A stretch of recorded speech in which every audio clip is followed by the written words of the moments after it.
Batgirl issue 9, Hope Larson writing and Chris Wildgoose on art. This is the next part of the Son of Penguin storyline, and we have another app these companies are pumping out.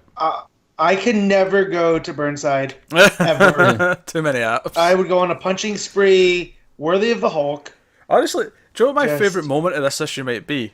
It's actually when she goes to her library thing where she's like teaching the kids how to hack, and the little girl's like showing, oh, I've got this dog app, it's Doggo or whatever it's called, and you do this, and they explain, oh, it's data mining, they're keeping track of where you go, what sort of things you look into, and all that sort of stuff.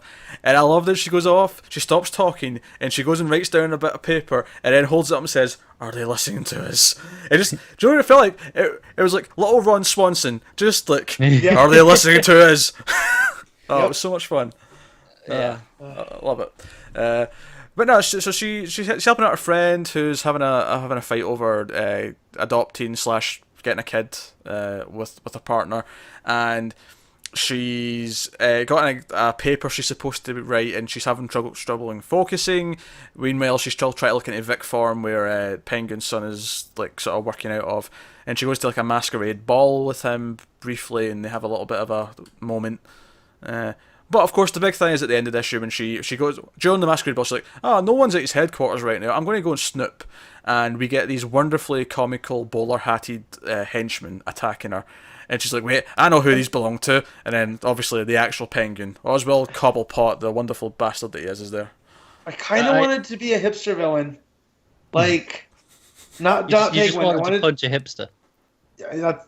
That's my MO for everything in life. I have to admit though, I do appreciate the bowler hats. See, when that first bowler hat henchman shows up, I was like, oh, I'm kind of digging this. Do you know what my one problem with it is?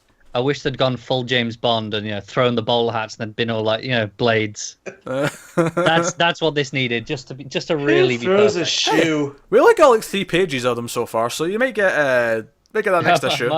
I'm hoping so. Might get that next issue. Are still good. That's Wild, because Willie's not obviously Albuquerque, thank you. He's not him. I think he's doing a good job. Again, the facial expressions are really emotive, which is really nice. Yeah, I didn't notice any of that weird pop art backgrounds this issue. That's true. Yeah, there was none of that. And again, like I say, the scene with the little girl was probably my favourite, but there was good stuff throughout. I liked her doing her whole trying to focus thing, especially when she starts imagining like Nightwing and her other friends and stuff, like saying, what are you doing? Stop paying attention to this. Go and do this. But no, voice for Batgirl's doing pretty well. But no, I'm curious where this is leading. Like, what is, other than that he wants to like take down Batgirl, and she establishes that the whole dog app is like just a ploy to try and keep track of her. Yeah.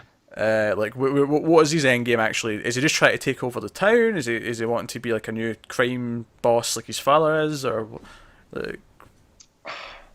Yeah, I mean, I don't think he's gonna end up being like Penguin, being son of Penguin, but I definitely think it's a new. Because if he's data mining, that means he's getting information on everybody, and then he can end up being like a broker, kind of like the Calculator was. Yeah, It feels a bit too much of an obsession with Batgirl in specific, because if he was trying to, like overthrow Penguin sort of thing, become that level, he'd be looking at the entire Bat family, especially Batman. But I wonder this is very focused on Burnside itself. Does he somehow know? Maybe if it is personal to Batgirl, though, does he know that Barbara's Batgirl, and this whole try to date her as Barbara Gordon, is this just all to mess with her head, so that when eventually he reveals his plan?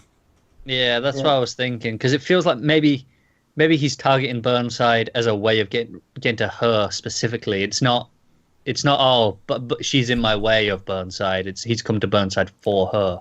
I wonder if this will end up being like Detective, where Penguin ends up being the enemy of my enemy kind of thing. Where he's like, that little shit's up to no good, Batgirl. Kind of felt like what it could have been at the end of this, where he was like, come on, take a seat, let's talk the shit through. Maybe how the next one starts. That's what I'm just thinking. If he can use all this tech to track superheroes, then that gives an edge to the supervillains. Because you know where they are and where they're not. You know? And Penguin might want to have a use for that, or he might not like that because he likes the old ways where you can just buy people off, Yeah. I don't know.